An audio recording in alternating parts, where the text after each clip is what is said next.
Hello दोस्तों, कैसे हैं आप सभी लोग। स्वागत है आप सभी का हमारे चैनल पे। तो आज मैं आपके लिए एक नई सीरीज़ लेके आई हूँ। ठीक है, मैंने देखा कि इनके टेस्ट सीरीज़ बहुत ही इफेक्टिव हैं आपके एग्जाम पॉइंट ऑफ व्यू से। ये टेस्ट सीरीज़ है आपका संस्कृति आईएएस का। किसका? R O N A R O का। ठीक है, आर ओ आर ओ का संस्कृति आईएएस का टेस्ट सीरीज़ है आपका। टेस्ट नंबर 1 हम करवाने वाले हैं, जिसमें आपके पॉलिटी के प्रश्न हैं। पॉलिटी, ये टेस्ट नंबर 1 है आपका। इसमें पॉलिटी एंड हिंदी। हिंदी में किस टॉपिक से है? हिंदी में विलोम टॉपिक से है आपका। ठीक है, विलोम टॉपिक के आपके 60 प्रश्न हैं और पॉलिटी प्लस करंट मिला करके 140 प्रश्न हैं। ठीक है, तो इसको हम करेंगे आज। तो हम पार्ट वाइज करवाएंगे प्रश्न को। ठीक है, क्योंकि वीडियो लंबी हो जाती है तो दिक्कत होता है अपलोड करने में हमें। ठीक है, तो हम इसको पार्ट वाइज करवाएंगे। पार्ट 1 में हम 50 प्रश्न को कवर करवाएंगे। तो ऐसे 50, 50, 40 एंड 60 ऐसे करके 4 पार्ट में एक टेस्ट सीरीज को कंप्लीट करवा देंगे। आप लोग को देखने में भी दिक्कत नहीं होगा। लगभग 20 से 22 मिनट में 22 मिनट का एक वीडियो होगा, तो कभी भी आप लोग देख सकते हैं इसको। ओके, अच्छा एक चीज़ और आप लोगों से कहना था कि वीडियो पसंद आए तो उसको सब्सक्राइब ज़रूर कर दीजिए। ठीक है, क्योंकि मैं मेहनत कर रही हूँ, तो सब्सक्रिप्शन जब बढ़ेगा मेरा तो मुझे भी अच्छा लगेगा, एक मोटिवेशन मिलता है। ठीक है, तो चलिए स्टार्ट करते हैं इसके पहले प्रश्न से हम। तो आप सभी के सामने हमारा पहला प्रश्न है। हम देखेंगे, इसमें दिया गया है कि नीचे 2 कथन दिए गए हैं, जिनमें से एक को अभिकथन ए तथा दूसरे को कारण आर कहा गया है। अभिकथन को हम देख लेते हैं। क्या कहा गया है कि भारतीय संविधान को 26 नवंबर 1949 को अपनाया गया, लेकिन 26 जनवरी 1950 को गणतंत्र दिवस मनाया गया। ठीक है, कारण इसका क्या दे रखा है कि इसी दिन वर्ष 1928 में भारतीय राष्ट्रीय कांग्रेस के लाहौर अधिवेशन में पारित हुए संकल्प के आधार पर पूर्ण स्वराज दिवस मनाया जाता है। तो सबसे पहले तो हम जान लें कि आपका जो अभिकथन है वो सही है बिल्कुल, लेकिन कारण में जो आपका वर्ष 1928 दे रखा है, तो ये 1928 नहीं है। भारतीय राष्ट्रीय कांग्रेस का लाहौर अधिवेशन 1929 में हुआ। ठीक है, और इसी के आधार पर 1930 में 26 जनवरी को, ठीक है, पूर्ण स्वराज दिवस मनाया जाता था 26 जनवरी 1930 को। तो इस वजह से जो है कि 26 जनवरी 1950 को गणतंत्र दिवस मनाया गया संविधान के अपनाए जाने के बाद। तो आपका अभिकथन सही है और कारण गलत है, तो हम देख लेंगे हमारा कौन सा उत्तर सही होगा। तो विकल्प डी सही होगा। विकल्प डी में क्या दे रखा है आपका? विकल्प डी में दे रखा है कि ए सही है किंतु आर गलत है। ओके, आगे देख लेते हैं हम। निम्नलिखित कथनों पर विचार कीजिए, दे रखा है। पहला कथन है हमारा कि भारत में सर्वप्रथम पंडित जवाहरलाल नेहरू ने संविधान सभा के गठन का विचार प्रस्तुत किया। ठीक है, तो आपका जो पहला कथन है कि सर्वप्रथम पंडित जवाहरलाल नेहरू ने, क्या है कि इसमें दे रखा है कि पंडित जवाहरलाल नेहरू ने संविधान सभा का गठन का विचार सर्वप्रथम प्रस्तुत किया, तो ये आपका गलत हो जाएगा। क्योंकि जो सर्वप्रथम संविधान सभा के गठन का विचार प्रस्तुत किसने किया था? तो एम एन रॉय ने किया था। ठीक है, एम एन रॉय ने किया था। और कब किया था? 1934 में। ठीक है, तो इसलिए आपका ये कथन गलत हो जाएगा। दूसरा कथन है कि वर्ष 1942 में सर स्टेफोर्ड क्रिप्स ने भारत में संविधान के निर्माण के लिए ब्रिटिश सरकार के एक प्रारूप प्रस्ताव को प्रस्तुत किया था। तो ये कथन जो है आपका ये सही हो जाएगा। ठीक है, तो दोनों पहला कथन आपका गलत है, दूसरा सही है। तो हम देखेंगे कि दूसरा किस में है। विकल्प डी में दे रखा है केवल 2, तो विकल्प डी आपका सही उत्तर हो जाएगा। आगे देख लेते हैं हम। निम्नलिखित में से कौन सा कार्य तदर्थ समिति का नहीं है? तो हमें देखना है कि कौन सा कार्य जो है वो तदर्थ समिति का नहीं है। तो पहला देख लेते हैं हम। उर्वरक मूल्य निर्धारण के लिए संयुक्त समिति की जांच करना। ठीक है, तो ये आपका तदर्थ समिति का है। दूसरा क्या है? बैंकों के लेन देन में हुई अनियमितताओं की जांच करना, तो ये भी तदर्थ समिति के अंतर्गत आता है, उसके कार्य के अंतर्गत। शेयर बाजार घोटाले पर गठित संयुक्त समिति की जांच करना, तो ये भी आता है। अगला है कि लोकसभा या राज्यसभा में प्रस्तुत की गई याचिकाओं पर विचार करना, तो ये आपका गलत हो जाएगा। ठीक है, ये आपका तदर्थ समिति के कार्यों के अंतर्गत नहीं आता है, तो विकल्प डी जो है प्रश्न के अनुसार सही उत्तर हो जाएगा। आगे देख लेते हैं अगला प्रश्न। प्रश्न संख्या 4 है आपका। चार्टर एक्ट 1813 के संदर्भ में निम्नलिखित कथनों पर हमें विचार करना है। तो हम देखेंगे पहला कथन क्या है कि इसने भारतीय कंपनी शासित क्षेत्रों पर ब्रिटेन के राजा की प्रभुता को स्थापित किया। ठीक है, तो पहला कथन जो है हमारा सही हो जाएगा। दूसरा है कि इसने भारत की स्थानीय सरकारों को व्यक्तियों पर कर लगाने के लिए अधिकृत किया, तो ये भी कथन हमारा सही हो जाएगा।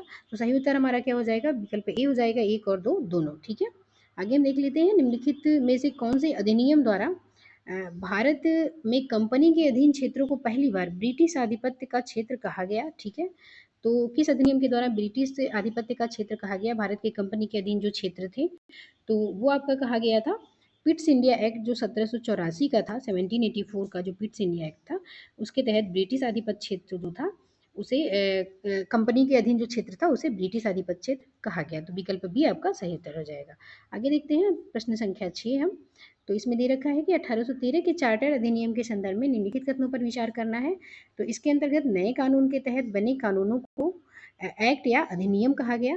ठीक है, अच्छा आप लोग देख रहे होंगे कंटिन्यू पॉलिटी के प्रश्न, ये आपके पॉलिटी के ही प्रश्न हैं। 140 प्रश्न है पॉलिटी एंड करंट मिला करके, और 60 प्रश्न है विलोम शब्द से। ठीक है, विलोम शब्द से। ओके, तो हम कर रहे हैं प्रश्न संख्या 6 को। तो हम देखेंगे कि इसके अंतर्गत नए कानून के तहत बनाए गए कानूनों को एक्ट या अधिनियम कहा गया। ठीक है, तो किसके अंतर कहा गया था, जो 1813 का चार्टर एक्ट था। तो पहला कथन आपका सही हो जाएगा। ठीक है, दूसरा है कि ईसाई मिशनरियों का भारत आगमन प्रारंभ हुआ। तो ईसाई मिशनरियों का जो भारत आगमन प्रारंभ हुआ था वो 1833 के चार्टर एक्ट के तहत नहीं, बल्कि 1813 का जो चार्टर एक्ट था, तो ये गलत हो जाएगा। भारत के ब्रिटिश क्षेत्रों में पश्चिमी शिक्षा के प्रचार प्रसार की अनुमति दी गई। तो इसमें दे रखा है कि भारत के ब्रिटिश क्षेत्रों में पश्चिमी शिक्षा के प्रसार प्रसार की अनुमति किसके तहत दी गई थी, तो ये भी 1813 के चार्टर एक्ट के तहत दी गई थी, तो ये भी गलत हो जाएगा। यहाँ पे हमसे 1833 के चार्टर अधिनियम के बारे में पूछा है, तो पहला कथन सही है इसके अकॉर्डिंग, तो हमारा विकल्प ये जो है सही उत्तर हो जाएगा। ठीक है, आगे हम देख लेते हैं प्रश्न संख्या 7 को। निम्नलिखित में से कौन से अधिनियम द्वारा मैकाले समिति का गठन किया गया था, तो मैकाले समिति का गठन किया गया था चार्टर अधिनियम 1853 के तहत। ठीक है, मैकाले समिति की 1853 के तहत गठन किया गया था। ठीक है, आगे हम देख लेते हैं अगला प्रश्न। प्रश्न संख्या हमारा 8 है। भारत में गठित प्रथम अंतरिम राष्ट्रीय सरकार, प्रथम अंतरिम राष्ट्रीय सरकार के संदर्भ में निम्नलिखित कथनों पर हमें विचार करना है। तो हम पहला कथन देख लेते हैं। पहला कथन हमारा दे रखा है कि इसका गठन कैबिनेट मिशन योजना के आधार पर 24 अगस्त 1946 को किया गया था। ठीक है, तो ये कथन जो है वो आपका गलत हो जाएगा, क्योंकि जो प्रथम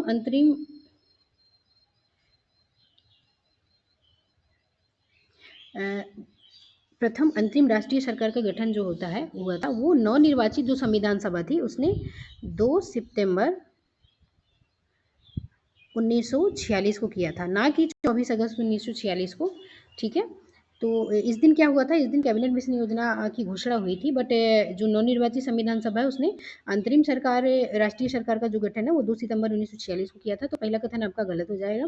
दूसरा है कि इसमें सी राजगोपालाचारी को शिक्षा मंत्री बनाया गया था। तो इसमें जो सी राजगोपालाचारी है उन्हें शिक्षा मंत्री बनाया गया था, और डॉक्टर राजेंद्र प्रसाद थे उन्हें खाद्य एवं कृषि मंत्री बनाया गया था, जगजीवन राम थे उन्हें श्रम मंत्री बनाया गया था। ठीक है, तो आपका ये दूसरा वाला कथन सही हो जाएगा, तो हमारा सही उत्तर क्या होगा, विकल्प डी हो जाएगा, केवल 2। ठीक है, आगे देख लेते हैं हम अगला प्रश्न। सूची 1 को सूची 2 से सुमेलित करना है, उसके अनुसार फिर हमें सही उत्तर का चयन करना है। तो हम देख लेते हैं इसमें क्या है कि संविधान के अनुच्छेद एक तरफ दे रखे हैं और दूसरी तरफ क्या दे रखे हैं, विषय दे रखे हैं। अनुच्छेद 39 च में क्या दे रखा है पूछा गया है, तो 39 च क्या है, बालकों को स्वास्थ्य विकास के अवसर और सुविधाएं प्रदान करना। अनुच्छेद 51 में क्या है, तो अनुच्छेद 51 में है अंतर्राष्ट्रीय विवादों को मध्यस्थता से निपटाना। अच्छा, अनुच्छेद 47 में आपका क्या है, तो 47 में हम देखेंगे कि लोक स्वास्थ्य सुधार है। ठीक है, और अनुच्छेद 38 में क्या है, तो लोक कल्याण अभिवृद्धि है। तो हमारा सही उत्तर क्या हो जाएगा, 4321। तो 4321 हम देख लेते हैं किस में दे रखा है, तो 4321 हमारा किस में दे रखा है, विकल्प ए में दे रखा है, तो विकल्प ए जो है हमारा सही उत्तर हो जाएगा। ठीक है, आगे देख लेते हैं हम 1919 के मॉन्टेग्यू चेम्सफोर्ड सुधारों के संदर्भ में हमें सही कथन पर विचार करना है, सही उत्तर का चयन करना है कथनों को देखते हुए। तो हम देखेंगे पहला क्या है, लंदन में भारत के उच्चायुक्त के कार्यालय का गठन किया गया। ठीक है, लंदन में, अच्छा किस अधिनियम के तहत बोला है ये देख लीजिए आप लोग कि 1919 का जो मॉन्टेग्यू चेम्सफोर्ड सुधार था, तो लंदन में भारत के उच्चायुक्त कार्यालय का गठन किया गया इसके तहत। तो पहला कथन हमारा सही हो जाएगा। दूसरा है कि इसके द्वारा वर्ष 1926 में सिविल सेवकों की भर्ती के लिए केंद्रीय लोक सेवा आयोग का गठन किया गया, तो ये भी कथन सही है, तो हमारा दोनों कथन सही हो जाएगा, तो विकल्प सी हमारा सही उत्तर हो जाएगा। ठीक है, आगे हम देख लेते हैं अगला प्रश्न, निम्नलिखित में से कौन से अनुच्छेद में महिला एवं पुरुष के समान कार्य के लिए समान वेतन प्राप्त करने का अधिकार दिया गया? तो महिला और पुरुष को समान कार्य के लिए समान वेतन प्राप्त करने का अधिकार किस अधिनियम के तहत दिया गया था, किस अनुच्छेद के तहत? तो ये हमारा अनुच्छेद कौन सा है? अनुच्छेद 39 घ, ठीक है, 39 घ के तहत दिया गया था कि पुरुष और स्त्रियों दोनों को समान कार्य के लिए समान वेतन दिया जाएगा। आगे हम देख लेते हैं अगला प्रश्न, भारत सरकार अधिनियम 1858 के संदर्भ में निम्नलिखित कथनों पर हमें विचार करना है। तो पहला कथन देखते हैं कि इसके तहत एक निगमित निकाय के रूप में भारत सचिव की परिषद का गठन किया गया, तो ये आपका बिल्कुल सही हो जाएगा, ठीक है। दूसरा क्या है कि इसके तहत बंगाल की गवर्नर जनरल को भारत का गवर्नर जनरल बना दिया गया, तो दूसरा आपका जो है वो गलत हो जाएगा, ठीक है। दूसरा कथन जो है आपका गलत हो जाएगा, क्योंकि जो 1833 का चार्टर एक्ट था उसके तहत बंगाल के गवर्नर जनरल का पद जो है बदलकर भारत का गवर्नर जनरल किया गया था। तो 1833 के जो चार्टर एक्ट था उसके तहत ये कार्य किया गया था, तो सही उत्तर केवल एक होगा, तो विकल्प ए हमारा सही उत्तर हो जाएगा, ठीक है। आगे हम देख लेते हैं अगला प्रश्न, निम्नलिखित में से कौन सा मौलिक अधिकार भारतीय एवं विदेशियों दोनों नागरिकों को प्राप्त है? तो हम देखेंगे कि कौन सा मौलिक अधिकार भारतीय और विदेशियों दोनों को प्राप्त है। तो आपका कौन सा प्राप्त है इसमें, कौन कौन से अनुच्छेद केवल भारतीयों को प्राप्त है, यहाँ पे एक बार मैं मेंशन कर देती हूँ। तो क्या है, केवल 15, 16, 19, 29 और 30, ये इतने अनुच्छेद जो हैं वो केवल भारतीयों को इसके तहत अधिकार प्राप्त है, ये मौलिक अधिकार केवल भारतीयों को प्राप्त है। इसके अलावा जो अन्य हैं वो भारतीय और विदेशियों दोनों को प्राप्त हैं। तो हम देख लेते हैं, तो पहला क्या हो जाएगा, पहला तो आपका अनुच्छेद 15 है। उसके बाद अल्पसंख्यकों और धर्म सुधार हेतु प्रशिक्षण संस्थाओं का स्थापना का अधिकार, ये आपका क्या हो जाता है, अनुच्छेद 29 आ जाता है। अल्पसंख्यकों को शिक्षा, सॉरी, ये आपका क्या है, अनुच्छेद 30 है, ठीक है, ये आपका अनुच्छेद 30 है। और शिक्षा और संस्कृति का अधिकार जो है वो 29 है, ठीक है, अनुच्छेद 29 है। प्रारंभिक शिक्षा का अधिकार ये क्या है, तो ये जो है ये अनुच्छेद 21 का है, 21A। तो ये जो है भारतीय और विदेशी दोनों को प्राप्त है, जबकि 15 मैंने यहाँ पे लिख दिया था, 15, 16, 19, 29, 30 ये केवल भारतीयों को प्राप्त है, ठीक है। आगे हम देख लेते हैं, मूल कर्तव्यों के संदर्भ में वर्मा समिति के निम्नलिखित कानूनी प्रावधानों को सही क्रम में व्यवस्थित कीजिए और नीचे दिए गए कूट से सही उत्तर चुनिए। तो पहला हम देख लेते हैं कि राष्ट्रीय गौरव अपमान निवारण अधिनियम। तो राष्ट्रीय गौरव अपमान निवारण अधिनियम इसमें दिया है कि वर्मा समिति के हैं। तो इसे कब लाया गया, राष्ट्रीय गौरव अपमान निवारण अधिनियम, तो ये 1971 में आया, ठीक है। विधि विरुद्ध क्रियाकलाप निवारण अधिनियम कब आया, तो ये आया 1976 में, ठीक है। वन्य जीव संरक्षण अधिनियम कब आया, तो ये 1972 में आया, ठीक है। वन संरक्षण अधिनियम कब आया, तो वन संरक्षण अधिनियम 1980 में आया, ठीक है। तो इसका सही क्रम हम देख लेते हैं क्या हो जाएगा। तो सबसे पहले आपका आएगा पहला, उसके बाद तीसरा, पहला और तीसरा, उसके बाद क्या आएगा, उसके बाद आएगा हमारा दूसरा, फिर चौथा। तो हमारा विकल्प सी जो है वो सही उत्तर है, ठीक है। आगे हम देख लेते हैं अगला प्रश्न, निम्नलिखित पर विचार कीजिए और सही कालक्रम में व्यवस्थित कीजिए उसे। तो हम देख लेते हैं केशवानंद भारतीवाद कब आया था, केशवानंद भारतीवाद को हम देखेंगे। तो केशवानंद भारतीवाद आया था 1973 में, 1973 में केशवानंद भारतीवाद आया। फिर गोलकनाथवाद की बात करें तो गोलकनाथ 1967 में आया था। और उसके बाद 42वां संविधान संशोधन 1976 में, ठीक है। मिनर्वा मिल्स की हम बात करें तो 1980 में आया था ये।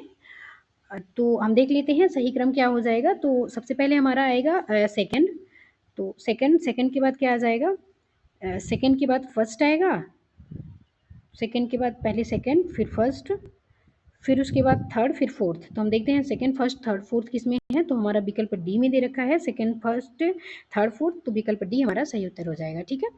आगे देख लेते हैं, निम्नलिखित भारतीय राज्यों को उनके निर्माण के अनुसार कालानुक्रम में व्यवस्थित करना है हमें। तो हम देखेंगे कि भारतीय राज्यों का निर्माण का सही क्रम क्या है।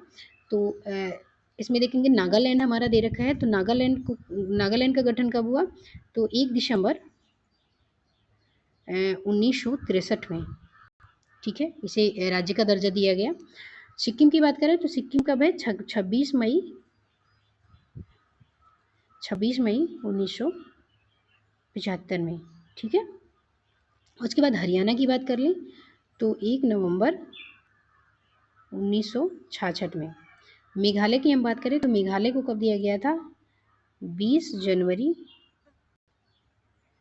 1970 में, ठीक है, 20 जनवरी 1970 में। तो हम देखते हैं इन लोग का सही कालक्रम क्या हो जाएगा। तो सबसे पहले गठन हुआ नागालैंड का, तो पहला आ जाएगा आपका। उसके बाद फिर किसका हुआ, उसके बाद हरियाणा का हुआ, सबसे पहले नागालैंड फिर हरियाणा, फिर उसके बाद आपका आ जाता है मेघालय फोर्थ, उसके बाद क्या आएगा सिक्किम। तो 1/3 4th सेकंड आएगा, तो विकल्प ए में हमारा दे रखा है, विकल्प ए सही उत्तर हो जाएगा। आगे देख लेते हैं, भारतीय संविधान के प्रत्येक राज्य और केंद्र शासित प्रदेश क्षेत्र में जातियों को अनुसूचित जाति एवं अनुसूचित जनजाति घोषित करने का अधिकार निम्नलिखित में से किसे दिया गया। तो अनुसूचित जाति और जनजाति घोषित करने का अधिकार किसको दिया गया, ये आप सभी को पता होगा, भारत के राष्ट्रपति को। ठीक है, आगे हम देख लेते हैं, लोकसभा में केंद्र शासित प्रदेशों के लिए निम्नलिखित में से कितनी सीटें आरक्षित हैं। तो लोकसभा में केंद्र शासित प्रदेशों के लिए कितनी सीटें आरक्षित हैं, तो 20 सीटें आरक्षित हैं। ठीक है, तो अभी 550 सीट है टोटल हमारे, तो 530 अन्य के लिए हैं, राज्यों के लिए, और जो 20 सीट है आपका ये केंद्र शासित प्रदेशों के लिए हैं। वहीं हम बात कर लें कि वर्तमान लोकसभा की अगर हम बात कर लें, वर्तमान लोकसभा में कितना है, 543 सदस्य हैं। ठीक है, इसमें से 530 जो हैं वो राज्य के हैं प्लस, और 13 जो हैं वो केंद्र शासित प्रदेशों के हैं। ठीक है, तो हमारा सही उत्तर क्या हो जाएगा, सही उत्तर बी हो जाएगा। प्रश्न संख्या 19 हम देख लेते हैं, निर्वाचन आयोग के संदर्भ में निम्नलिखित कथनों पर हमें विचार करना है। तो पहला कथन हमारा दे रखा है कि यह संसद सदस्यों की निर्भरता से संबंधित मामलों पर राष्ट्रपति को सलाह देता है, तो ये आपका बिल्कुल सही हो जाएगा। दूसरा है कि मुख्य निर्वाचन आयुक्त का कार्यकाल राष्ट्रपति के प्रसाद पर्यंत होता है, तो ये गलत है। मुख्य निर्वाचन के अलावा जो अन्य सदस्य होते हैं उनका कार्यकाल राष्ट्रपति के प्रसाद पर्यंत होता है, जबकि मुख्य निर्वाचन का जो कार्यकाल होता है वो राष्ट्रपति के प्रसाद पर्यंत नहीं होता है। तो हमारा सही उत्तर क्या हो जाएगा, हमारा सही उत्तर हो जाएगा विकल्प सी, केवल एक। ओके, आगे देख लेते हैं हम, सूची 1 को सूची 2 से सुमेलित करना है और सही उत्तर का हमें चयन करना है।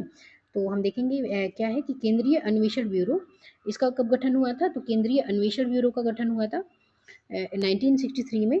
ठीक है, उसके बाद केंद्रीय सतर्कता आयोग आ जाता है, तो इसका 1964 में हुआ था। भ्रष्टाचार निरोध कानून, तो इसका 1988 में हुआ था, और प्रवर्तन निदेशालय का 1956 में हुआ था। तो हमारा 1 2 3 4 सही उत्तर होगा। तो हम देखेंगे 1 2 3 4 किस में दे रखा है, तो विकल्प सी में दे रखा है, तो विकल्प सी हमारा सही उत्तर है। आगे देखते हैं, निम्नलिखित में से किस मामले में राज्य लोक सेवा आयोग से परामर्श नहीं लिया जाता है। तो राज्य लोक सेवा आयोग से परामर्श किस मामले में नहीं लिया जाता है, तो सिविल सेवाओं और राज्य के पदों की भर्ती के लिए पद्धतियों से संबंधित, तो ये सही है, इसमें लिया जाता है। पिछड़ी जातियों को नियुक्ति और आरक्षण के मसले पर, तो इसमें राज्य लोक सेवा आयोग से कुछ नहीं लिया जाता है। ठीक है, तो यही आपका सही उत्तर हो जाएगा। अच्छा, सेवा प्रोन्नति एवं एक सेवा से दूसरे सेवा तबादले के अनुसरण के लिए किए जाने वाले सिद्धांत, तो ये भी लिया जाता है। ठीक है, आगे हम देख लेते हैं अगला प्रश्न। नीचे दो कथन दिए गए हैं, जिनमें से एक को अभिकथन ए, दूसरे को कारण आर कहा गया है। अभिकथन ए देखेंगे हम कि केंद्रीय सतर्कता आयोग, केंद्रीय सतर्कता आयोग जो है केंद्र सरकार में भ्रष्टाचार नियंत्रण के लिए एक प्रमुख संस्था है। ठीक है, तो ये अभिकथन क्या है आपका, अभिकथन सही है। अच्छा, कारण क्या है कि केंद्रीय सतर्कता आयोग एक संवैधानिक संस्था है, तो ये जो है आपका ये गलत हो जाएगा। ठीक है, इसमें दे रखा है क्या कि केंद्रीय सतर्कता आयोग एक संवैधानिक संस्था है, तो ये संवैधानिक संस्था नहीं है। ठीक है, यह एक सांविधिक संस्था है, ना कि संवैधानिक, क्योंकि इसका जो गठन हुआ था वो सितंबर 2003 में संसद द्वारा पारित एक विधि के द्वारा हुआ था, और इसका सुझाव किसने, किसकी सिफारिश पे हुआ था, तो संथानम समिति जो थी। ठीक है, कई बार एग्जाम में पूछा गया है आपसे, संथानम समिति की सिफारिश पे इसका गठन किया गया था, तो इसलिए ये संवैधानिक नहीं है, एक सांविधिक निकाय है, तो आपका कारण गलत हो जाएगा। तो ए सही है और आर असत्य है, तो विकल्प बी हमारा सही उत्तर हो जाएगा। आगे देखते हैं, राष्ट्रीय अनुसूचित जनजाति आयोग के संदर्भ में हमें सही कथनों पर विचार करना है। तो पहला है कि इसका गठन संविधान के अनुच्छेद 332 के द्वारा किया गया था। ठीक है, तो इसमें क्या दिया है कि राष्ट्रीय अनुसूचित जनजाति आयोग, तो 332 के तहत नहीं किया गया था इसका गठन, अनुच्छेद 338 के तहत किया गया था, तो ये आपका गलत हो जाएगा।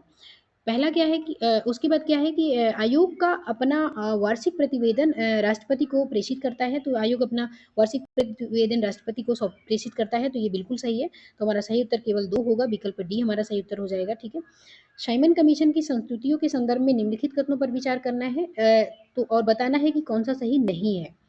तो साइमन कमीशन ने कौन कौन सी संस्तुतियां नहीं दी थी वो हमको बताना है। ठीक है, तो इसमें हम देखेंगे तो पहला हो जाएगा कि प्रांतों में द्वैत शासन की समाप्ति। तो ये प्रांतों में द्वैत शासन की समाप्ति किसके तहत हुई थी? तो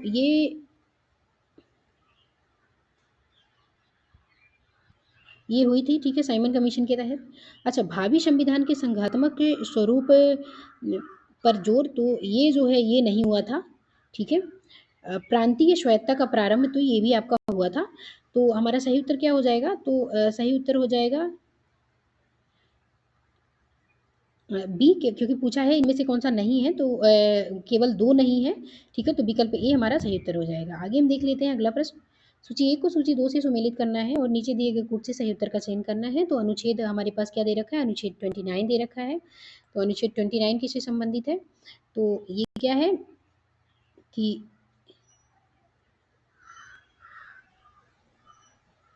अनुच्छेद 29, तो अनुच्छेद 29 किससे हो जाएगा कि ये भारत में रहने वाले क्या होते हैं कि जो भी किसी भी नागरिक को अपनी अ, कोई विशिष्ट भाषा, लिपि या संस्कृति को बनाए रखने का जो संरक्षण का अधिकार है, तो ये आपका पहला हो जाएगा।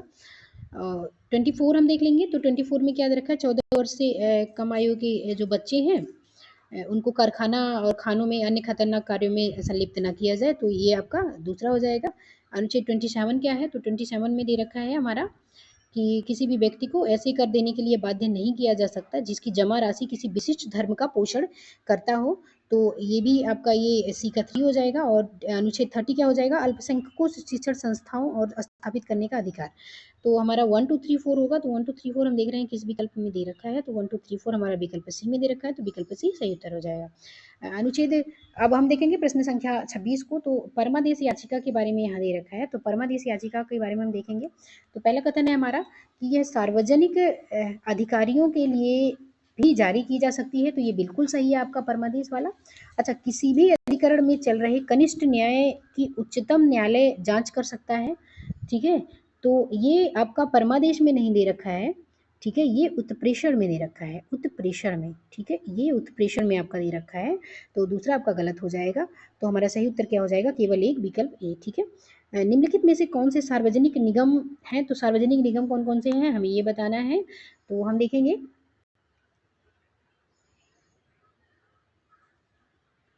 सार्वजनिक निगम में आपके कौन कौन से आएंगे। तो दामोदर घाटी निगम ये आपका आ जाएगा, ठीक है। उसके बाद क्या है कि भारतीय वायुयान निगम ये भी आपका आएगा। उसके बाद भारतीय खाद्य निगम ये भी आपका आ जाएगा। और औद्योगिक वित्त निगम ये भी आ जाएगा, ठीक है। इसके अलावा जीवन बीमा निगम भी आता है, ठीक है, जीवन बीमा निगम, ठीक है, ये सार्वजनिक निगम के अंतर्गत आता है। तो आपका सही उत्तर चारों हो जाएगा, 1 2 3 4 विकल्प डी, ठीक है। आगे देखते हैं प्रश्न संख्या 28। निम्नलिखित कथनों पर विचार करना है हमें। तो हम देखेंगे कि अनुच्छेद 13 में प्रयुक्त विधि,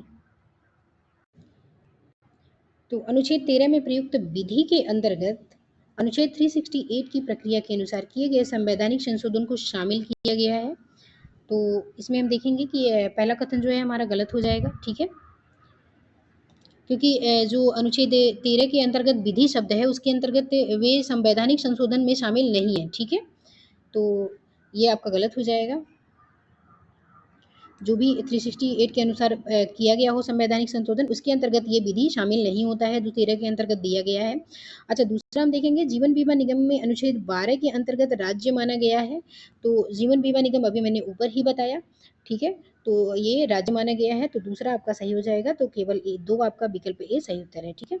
आगे देखते हैं निम्नलिखित में से किसे जीवन और व्यक्तिक स्वतंत्रता के संरक्षण अर्थात अनुच्छेद 21 के अंतर्गत शामिल किया गया है। तो अनुच्छेद 21 के अंतर्गत शामिल किया गया है किसको? न्यूनतम मजदूरी का अधिकार ये शामिल है, एकांतता का अधिकार ये भी शामिल है, विलंब निर्णय का अधिकार ये भी शामिल है, गंभीर रूप से घायल व्यक्ति को समय से चिकित्सा का उपचार ये भी सही है। इसके अलावा प्रदूषण मुक्त वायु का भी अधिकार दिया गया है आपके लिए। तो हमारा सही क्या हो जाएगा? चारों विकल्प सही हो जाएगा, विकल्प डी हमारा सही उत्तर हो जाएगा। आगे हम देख लेते हैं कि तीसरा क्या है। राज्यसभा के संदर्भ में निम्नलिखित कथनों पर विचार करना है। संघ के विभिन्न राज्यों को राज्यसभा में बराबर का प्रतिनिधित्व नहीं दिया गया है। तो हमारा पहला कथन जो है वो बिल्कुल सही हो जाएगा, ठीक है। दूसरा क्या है कि भारत के प्रत्येक राज्य में प्रतिनिधियों की संख्या अधिकतर उसकी अवधि पर निर्भर करती है, ठीक है। तो ये आपका गलत हो जाएगा, ठीक है। तो हमारा सही उत्तर क्या हो जाएगा? केवल एक, विकल्प ए हो जाएगा। आगे देखते हैं निम्नलिखित कथनों पर हमें विचार करना है। पहला है कि राज्यपाल को आपातकाल की घोषणा का अधिकार नहीं है, दे रखा है, ठीक है। तो आपका जो है पहला कथन है ये बिल्कुल सही है। दूसरा है राज्यपाल को विधानमंडल में अभिभाषण देने का अधिकार है, तो ये भी सही है। तो हमारा सही उत्तर विकल्प सी हो जाएगा। 1 और 2 दोनों। आगे देखते हैं हम सूची 1 सूची 2 को हमें सुमेलित करना है। तो हम देखेंगे 243H किसके अंतर्गत आता है? तो पंचायतों को कर शुल्क आदि एकत्रित करने का अधिकार। तो हमारा इसमें हो जाएगा A का 4, अरे सॉरी A का 4। और 243I किसमें आता है? तो वित्तीय स्थिति की समीक्षा करना, तो B का 2 हो जाएगा। उसके बाद 243F किसमें 243B भी हम देख लेते हैं, 3 सब क्लॉज बी भी। तो ये राज्य की संचित निधि से पंचायतों को अधिनियमन देना, तो ये 3 हो जाएगा। अच्छा 243F किस में आता है? तो पंचायत सदस्यों की निरर्हता। तो हमारा सही उत्तर हो जाएगा 4231। तो 4231 हम देखें किस में है? तो 4231 हमारा विकल्प ए में दे रखा है, तो विकल्प ए हमारा सही उत्तर हो जाएगा। आगे देखते हैं भारतीय संविधान के निम्नलिखित अनुच्छेदों में से कौन सा कारखानों में बच्चों के नियोजन पर प्रतिबंध लगाता है? ठीक है, बच्चों के नियोजन पर प्रतिबंध कौन सा लगाता है? तो हम देखेंगे हमारा सही उत्तर क्या हो जाएगा। सही उत्तर होगा हमारा विकल्प सी, अनुच्छेद 24 जो है वो लगाता है। अभी हमने पहले भी देख चुका है, हम पहले भी देखे हैं इसको अभी। अच्छा, राज्यसभा के संदर्भ में निम्नलिखित कथनों पर विचार करना है। इसमें राष्ट्रपति द्वारा 8 सदस्यों को मनोनीत किया जाता है, इसमें दे रखा है हमें। ठीक है, किसमें? राज्यसभा में। तो राज्यसभा में 8 सदस्यों को मनोनीत किया जाता है, तो ये आपका जो है गलत हो जाएगा। कितने सदस्यों को मनोनीत किया जाता है? 12 सदस्यों को। ठीक है, तो ये गलत है। इसमें राज्यों और संघ राज्य क्षेत्रों के 238 से अधिक प्रतिनिधि सम्मिलित होते हैं। ठीक है, तो ये बिल्कुल सही है आपका। तो हमारा विकल्प बी जो है सही उत्तर हो जाएगा। आगे हम देख लेते हैं भारतीय संविधान का निम्नलिखित में से कौन सा अनुच्छेद संसद को कानून द्वारा नागरिकता के अधिकार को विनियमित करने का अनुमति देता है? तो कौन सा अनुच्छेद देता है? तो ये है हमारा अनुच्छेद 11। ठीक है, अनुच्छेद 11 है कि संसद द्वारा नागरिकता के अधिकार का विधि द्वारा विनियमन किया जाना शामिल है। ठीक है, आगे हम देखते हैं भारतीय राष्ट्रीय कांग्रेस को निम्नलिखित में से किस अधिवेशन में सर्वप्रथम मूल अधिकारों की मांग की गई थी? तो किस अधिवेशन में सर्वप्रथम मूल अधिकारों की मांग की गई थी? तो मुंबई में जो हुआ था 1918 का अधिवेशन। ठीक है, उसमें मांग की गई थी। आगे हम देख लेते हैं अगला प्रश्न 37 नंबर। भारत शासन अधिनियम 1935 के संदर्भ में निम्नलिखित कथनों पर हमें विचार करना है। तो हम देखेंगे कि संघीय न्यायालय का गठन इसके अंतर्गत। ठीक है, संघीय न्यायालय का गठन तो बिल्कुल सही है। राज्यों में द्विसदनीय विधानमंडल का प्रावधान, तो ये भी सही है आपका। ठीक है, रिजर्व बैंक की स्थापना भी की गई थी, तो ये भी सही है। और भारत परिषद का गठन किया गया था, तो भारत परिषद का गठन नहीं बल्कि भारत परिषद को इस अधिनियम के तहत समाप्त कर दिया गया था। ठीक है, समाप्त कर दिया गया 1858 के तहत किया गया था गठन, और इसे समाप्त कर दिया गया था।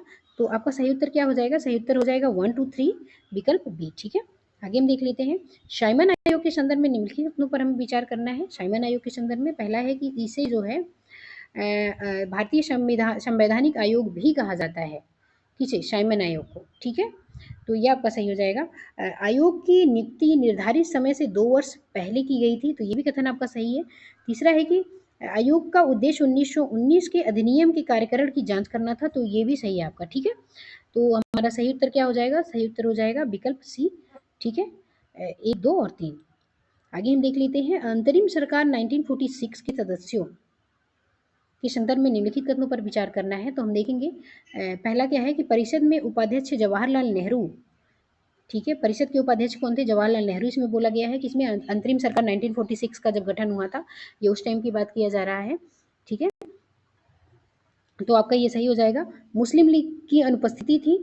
ठीक है, तो मुस्लिम लीग के बाद में शामिल होने के लिए द्वार खुला कर दिया गया था, ऐसी कुछ अनुपस्थिति नहीं थी, तो दूसरा गलत हो जाएगा। अच्छा, तीसरा हमारा क्या है कि वायसराय परिषद का अध्यक्ष। ठीक है, तो वायसराय जो होता था वो परिषद का अध्यक्ष होता था, तो ये भी आपका सही है। तो 1 3 सही है, तो विकल्प बी हमारा सही उत्तर हो जाएगा। ठीक है, आगे हम देखते हैं प्रश्न संख्या 40। निम्नलिखित कथनों पर विचार करना है और सही उत्तर का हमें चयन करना है। तो पहला देख लेते हैं कि नागरिकता का पता अधिवास द्वारा चलता है। ठीक है, तो ये जो है आपका पहला कथन जो है आपका सही हो जाएगा कि नागरिकता का पता अधिवास द्वारा चलता है।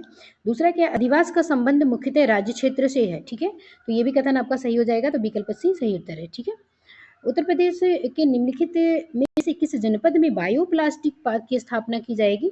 तो बायोप्लास्टिक पार्क की स्थापना किस जनपद में की जाएगी? उत्तर प्रदेश के निम्नलिखित में से किस जनपद में? तो ये लखीमपुर खीरी में किया जाएगा, तो विकल्प ए आपका सही उत्तर हो जाएगा। 42 नंबर हम देखेंगे कि 24 जून को जो शिमला में निम्नलिखित में से किसने भारत के पहले Chadwick house navigating audit heritage संग्रहालय का उद्घाटन किया गया था। तो किसके द्वारा किया गया था? तो सीएजी के द्वारा किया गया था। तो भारत के सीएजी जो थे उनके द्वारा 24 जून 2024 को किया गया। ठीक है, आगे हम देख लेते हैं कि निम्नलिखित कथनों पर विचार करना है। पहला है कि नालंदा विश्वविद्यालय परिषद के उद्घाटन समारोह में 17 देशों के मिशन प्रमुख शामिल हुए थे। ठीक है, तो ये कथन जो है आपका सही हो जाएगा, ये कथन आपका सही हो जाएगा।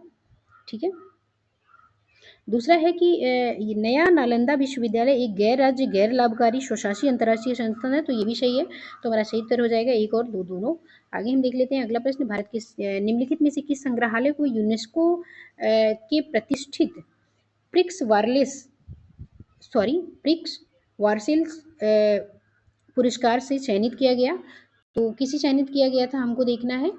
तो चयनित किया गया था स्मृति वन भूकंप संग्रहालय। ठीक है, विकल्प बी। ठीक है, तो ये कहाँ पे है? ये भुज में है, भुज गुजरात में। ठीक है, आगे हम देख लेते हैं अगला प्रश्न। विश्व का सबसे बड़ा मियावाकी वन निम्नलिखित में से किस देश में है? तो विश्व का सबसे बड़ा मियावाकी वन किस देश में है? तो ये है भारत में। ठीक है, आनंद महिंद्रा ने भारत में मियावाकी वन आंदोलन के पीछे प्रेरक शक्ति डॉक्टर R.K. नायर पर प्रकाश डाला था। ठीक है, आगे हम देख लेते हैं अगला प्रश्न। नीचे दिए गए 4 युग्मों में से कितने युग्म सही सुमेलित हैं? तो पहला देख लेते हैं हम कि आंध्र प्रदेश के राज्यपाल कौन है? यहाँ पे राज्य दे रखा है और राज्यपाल दे रखे हैं। तो आंध्र प्रदेश के कौन है? तो गुलाब चंद कटारिया हैं। उड़ीसा की बात कर लें तो हरिभाऊ किशन राव हैं। सॉरी, उड़ीसा नहीं, राजस्थान के हैं हरिभाऊ किशन राव। ठीक है, हम उड़ीसा की बात करेंगे तो उड़ीसा के कौन है? उड़ीसा के कंभमपति हरि।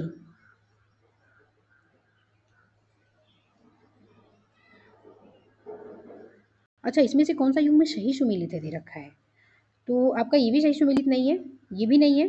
ठीक है, अरुणाचल प्रदेश की हमसे बात करें तो अरुणाचल प्रदेश में हम देखेंगे लेफ्टिनेंट जनरल कैवल्य त्रिविक्रम परनाइक हैं। ठीक है, तो ये भी आपका सही सुमेलित नहीं है। सिक्किम की बात कर लें हम तो सिक्किम के कौन है? तो सिक्किम के हैं ओम प्रकाश माथुर। तो सिक्किम का ही आपका सही सुमेलित है, बाकी अन्य जो है आपके सही सुमेलित नहीं है। तो केवल 2 यहाँ पे जो दे रखा है वो हमारा सही उत्तर हो जाएगा। फाइनेंशियल एक्शन टास्क फोर्स के संदर्भ में निम्नलिखित कथनों पर विचार करना है। तो इसकी स्थापना वर्ष कब हुआ था? तो इसका स्थापना हुआ था, इसमें दे रखा है आपका 1989 में फ्रांस की राजधानी पेरिस में की गई थी। तो ये बिल्कुल सही है। ठीक है, ये क्या हो रहा है? FATF की बात हो रहा है, FATF की बात हो रहा है। ठीक है, दूसरा है कि मोनाको एवं वेनेजुएला को FATF की ग्रे सूची में शामिल किया गया है। तो ये भी कथन आपका सही है, तो विकल्प ए आपका सही उत्तर हो जाएगा, एक और दो दोनों। ठीक है, आगे देखेंगे सतत विकास रिपोर्ट 2024 भारत का निम्नलिखित में से कौन सा स्थान है? तो भारत का स्थान कितना है? 109वां है। ठीक है, भारत का स्थान कितना है? 109वां है। तो हमारा सही उत्तर क्या हो जाएगा? डी हो जाएगा। आगे हम देख लेते हैं अगला प्रश्न। प्रश्न संख्या 49। तो 51वां G7 शिखर सम्मेलन 2025 की अध्यक्षता निम्नलिखित में से किस देश ने की है? तो G7 शिखर सम्मेलन जो 51वां है 2025 में हुआ, तो उसकी अध्यक्षता किसने की? तो उसकी अध्यक्षता की गई है किसके द्वारा? वो की गई है आपकी कनाडा के द्वारा। ठीक है, कनाडा के द्वारा की गई है। ठीक है, आगे हम देखेंगे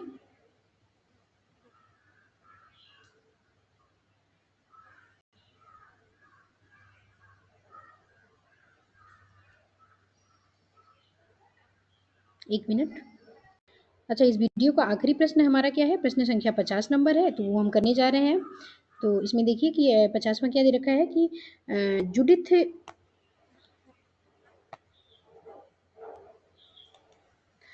जुडिथ सुमिनवा तुलुका निम्नलिखित में से किस देश की महिला प्रधानमंत्री के का पद ग्रहण की है? ठीक है, तो ये कौन है? जुडिथ सुमिनवा तुलुका जो है, ये किस देश की महिला प्रधानमंत्री के रूप में पद ग्रहण की है?